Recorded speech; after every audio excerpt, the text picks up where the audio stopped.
tell me, oh, that top shot program.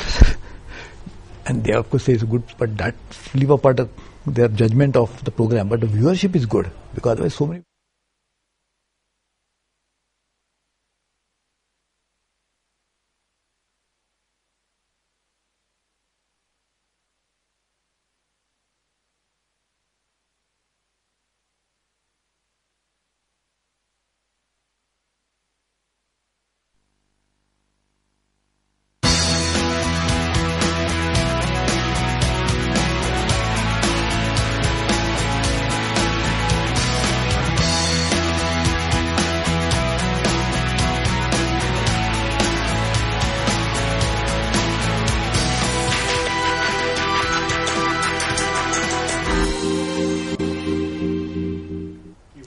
Hello, welcome to Top Shot, a program in which we talk to different personalities about issues concerning you and me.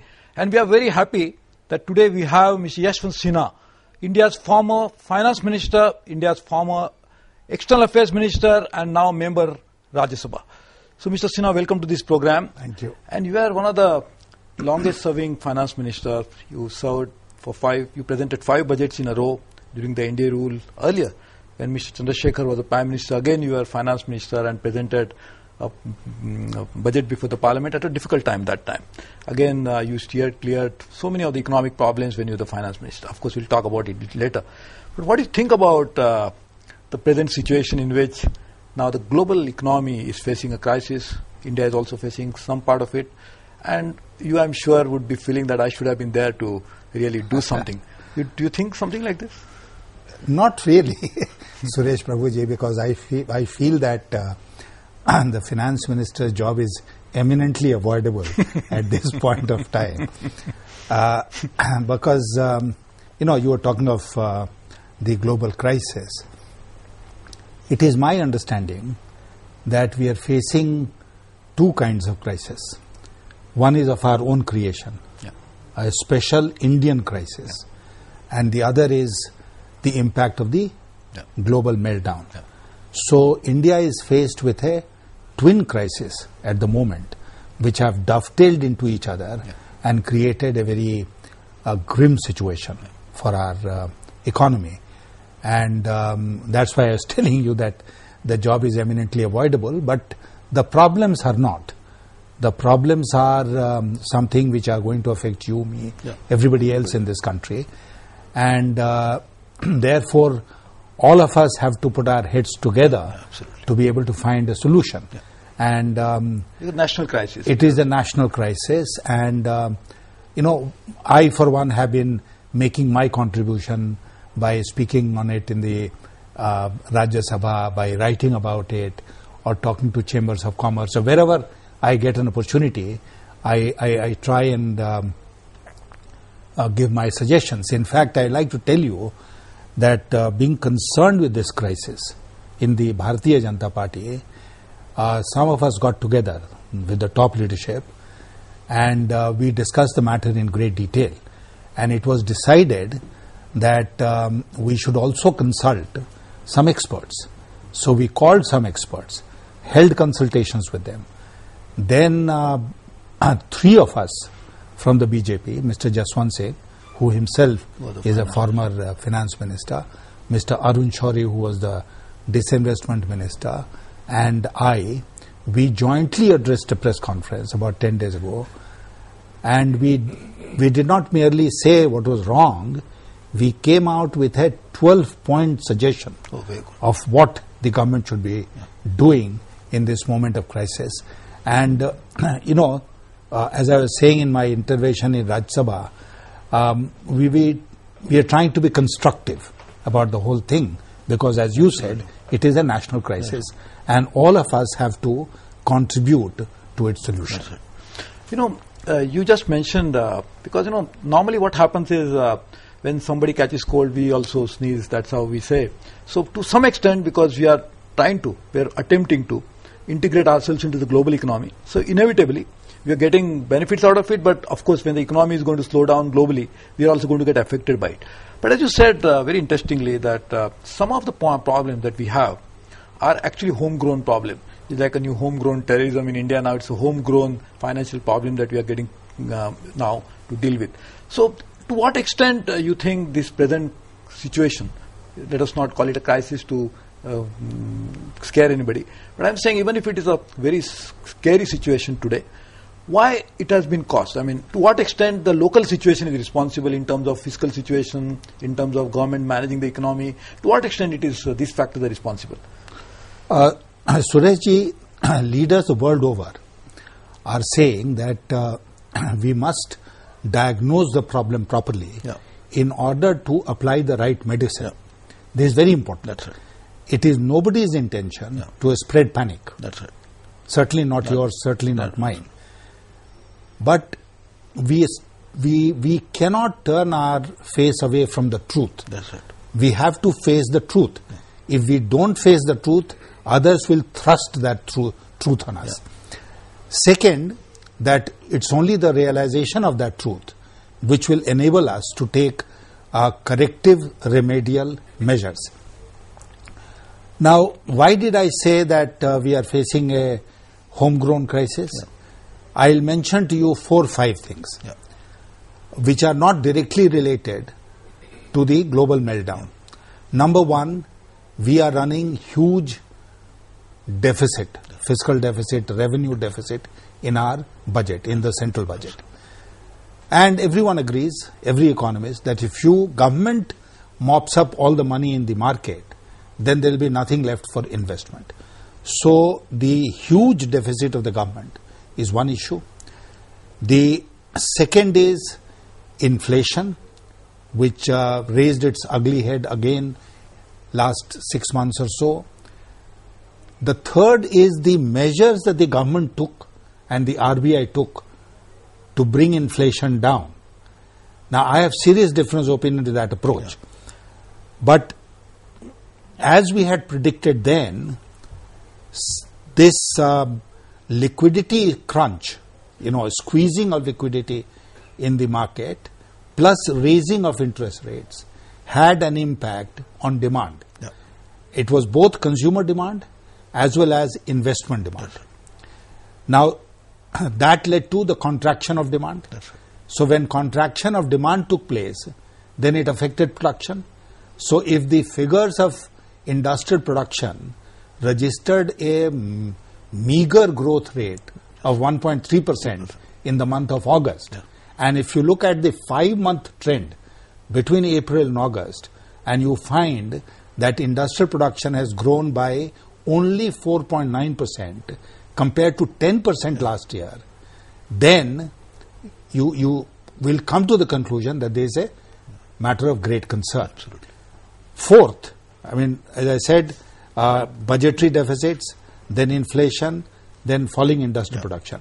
Now, as you and I know, it's the industrial sector which contributes most of our revenues. Absolutely. And revenues have been very buoyant in the last 4 or 5 years.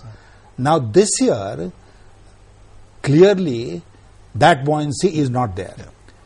Excise duty collections have actually registered a decline compared to last year. The direct tax mop-up is not as buoyant as it was last year or in earlier years. So your revenues are going to be affected.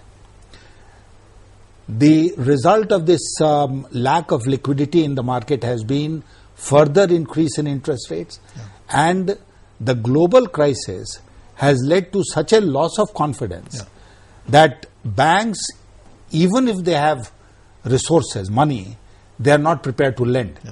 So you must be aware, for instance, that lending rates have gone up 15%, 18%, and even short-term funds are not available. So that is impacting on production. Take real estate. Real estate is in great difficulty because whatever stock of real estate they were building, they are finding there are no buyers. You see, so are abandoning projects. So banks are scared that this might lead to defaults. So they are not prepared to lend. So that cycle of economic activity seems to have broken down somewhere. And the result of all this is on India's growth story. So as the Prime Minister said recently, that maybe we'll grow by 7.5%, maybe we'll grow by 7%. Worst scenario. Yeah. He said worst scenario. But let's see. what I am saying is that we have come down from 9.6% to 7%. And that's a steep fall. That's a steep fall. I'll give you another figure. Since March this year, we have lost almost $38 billion of reserves. We were in excess of $300 billion. We have come down to constantly increasing, and first time we are actually having we are having a major depletion of our foreign exchange reserves. So all these are issues which are not directly related to the global meltdown. Right. Now the global meltdown so far has had this impact, that our stock markets have come crashing down. You know, they are half of what they were 6 months, 8 months ago. So, but you mentioning these two important facts of, let us look at the macro issues. One, you mentioned about the fiscal deficit and the revenue deficit in the budget, which is constantly rising despite our commitment to FRBM, the Fiscal Responsibility and Budget Management Act. We'll come to it later. But I was just wondering whether you also consider another important deficit that we have is in the current account deficit, because you know current account is constantly running now into negative. The only thing that was actually making good that deficit was the capital flows that were coming from capital account, and that again you just mentioned that you know the $39 billion has just gone away. So that's a capital account decline, in fact. So do you think this current account deficit is a cause of concern? Because again in 91 that was a major problem, this current account deficit, which was widening all the time, and this is widening at a time when we have huge remittances from workers working abroad, and India is now the single largest destination of remittances worldwide, and despite that they are actually making good that deficit. But despite that we are running such a huge current account deficit. Is it a matter of concern? It is. I am glad that you have raised this issue. It is a matter of great concern. You might recall that during the NDA time, we had brought the current account into a surplus. And there were some people who used to criticize us, saying that because economy was not growing very fast, therefore there was a current account surplus. And China has a current account surplus and economy is growing at 10%. Yes. So the two are not in contradiction to each other. But even then, some people criticize us for having brought the current account into a surplus. But a current account deficit is nothing to be proud of. It is nothing to celebrate. And current account deficit doesn't mean that we have got high growth, because now growth is declining and current account deficit is widening. The current account, Sureshji, has been in the region of 1 to 2% in the last 4 years. In 2008-9, which is the current fiscal, it is likely to touch a figure of 4% of the GDP. If it is 4% of the GDP, then it is a matter of the greatest concern that we have such a large current account deficit. And whatever little economics I know, I believe that if you run a very large fiscal deficit, then it will spill over into the current account deficit. You mentioned the fact that I was finance minister briefly, even in 91. What was the problem then? The problem was that our large fiscal deficit had got spilled over into the current account deficit. So we had large current account deficit. Our reserves in those days were not $300 billion. They were only $5 billion, $7 billion. So we lost those reserves very quickly because of this current account deficit. And of course the Gulf War and all that. And we faced that balance of payment crisis. So even if we are comfortable in terms of our foreign exchange reserves, the current account deficit and the lack of confidence can lead to a hemorrhage, a bloodletting, which will cause enormous problems. Now, let me tell you, I took over as finance minister in 1998 at the height of the East Asian crisis. But I found that despite the crisis, let's say the foreign institutional investors who had invested money in our stock markets, they still had confidence in India. So there was no great withdrawal of their investment in the Indian stock market. But this time, because of the global crisis, because of our own problems, they are withdrawing money from Indian stock market. And if it is $38 billion in 6 months, then it is largely the result of the trade deficit that we have run, huge trade deficit, plus the withdrawal of money, despite what our workers from abroad, That's right. the NRIs, are sending back home. That's right. I mean, that's a great contribution they make, and we never recognize it Yes. because we always talk about the FDI, we always talk about the NRIs from US and Europe, but these are the people who actually send money working abroad and they never repatriate it. They send it back for consumption back home. So they really contribute to the significant economic development. So, Mr. Sinha, you mentioned... I'd just like to take a minute of your time here and tell you that in 1998, also, our reserves, which were about $29-30 billion, they had started depleting in the wake of the East Asian crisis. And you might recall that depending on NRIs and persons of Indian origin, the PIOs, we had issued the resurgent India bonds. Then 2 years later, I followed it up with the Millennium Deposit Scheme. Right. And the result was that we ended up in 2 years, we got more than $9 billion. They are the ones who made contributions. That RIB, our Resurgent India bond, the RIB supported the body that time. Yes. So RIBs were very important at that time. So then I want to just understand this and comprehend it in a proper manner that, when we say that now we have a current account deficit, we have got trade deficit, we have got fiscal deficit, we have got revenue deficit. But still we hear that the fundamentals of economy are very strong. So I would like to know, as someone who has handled the economy, if all these things are wrong, for example, my blood pressure is bad, I got diabetes, I got heart problem, all my vital organs are not doing well, still I am strong. How does it, how does it really... It doesn't sound right. Yeah. To me, it doesn't sound right. And I made this point yesterday that, with all this and economic growth in decline, nobody can deny whether it's 7% or 8%, that's not the issue. The issue is that we are on a declining path. So with all this that we have discussed, plus the decline in the growth rate of the economy, for a person like me, it's very difficult to say that fundamentals are strong. We can say India is strong. We can say we shall overcome. But the fundamentals of the economy are today somewhat shaken. And if we don't take the right steps, then we'll face, especially in view of the global crisis, a very serious and grim crisis of our own. Because if we don't accept a problem as a problem, then the solution will never come.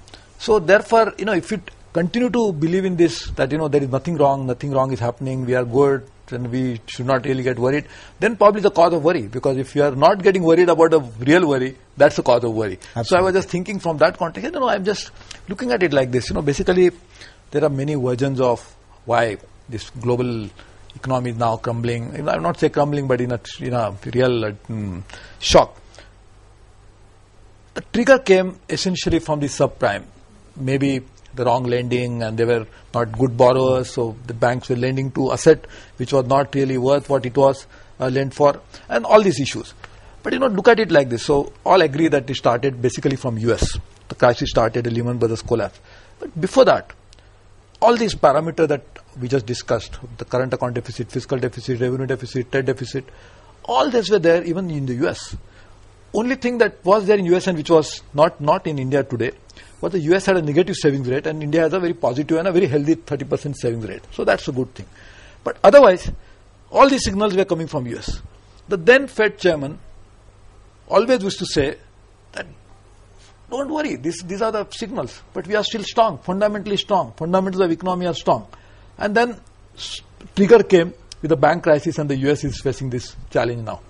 So do you think there is some similarity between these parameters? Of course, US is the largest economy of the world and we are just a $1 trillion economy. So therefore, they are very large and we are not trying to be big.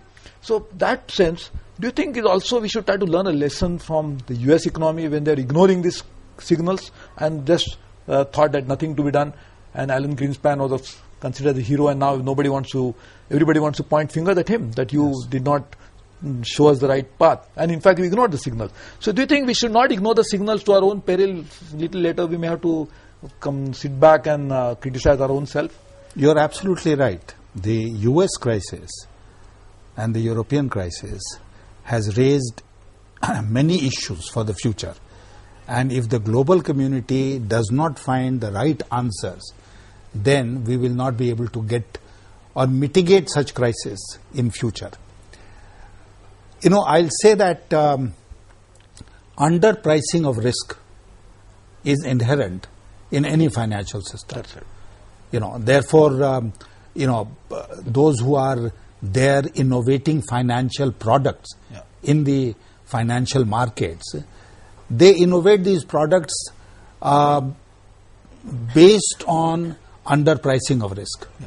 If you are cautious, you will underprice it somewhat less. If I am adventurous, I will underprice it more.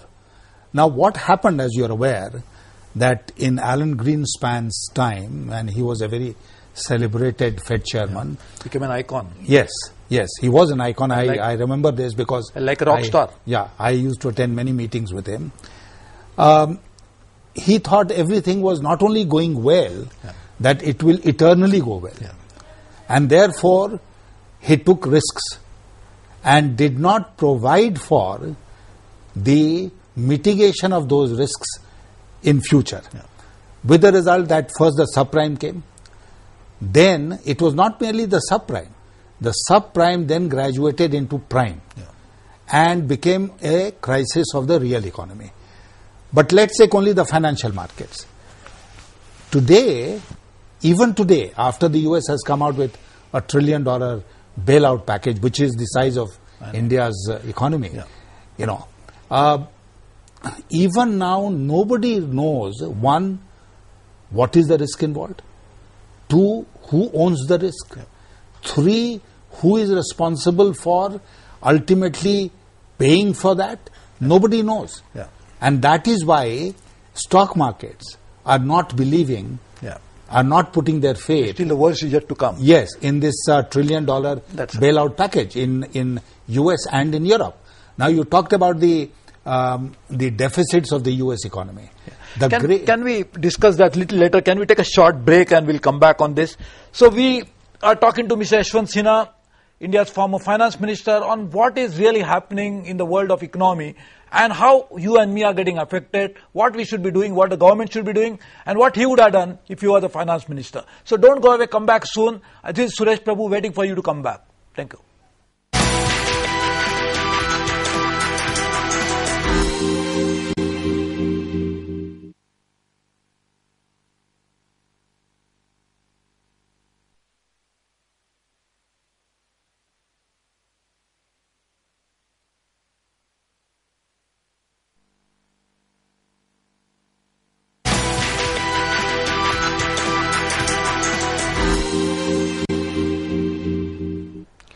Welcome back to Top Shot, a program in which we are today talking to Mr. Yashwant Sinha, a person who, if you recall, was responsible for taking India out of the crisis at that time, and now he's talking from a position of an opposition, how to solve India's economic challenge.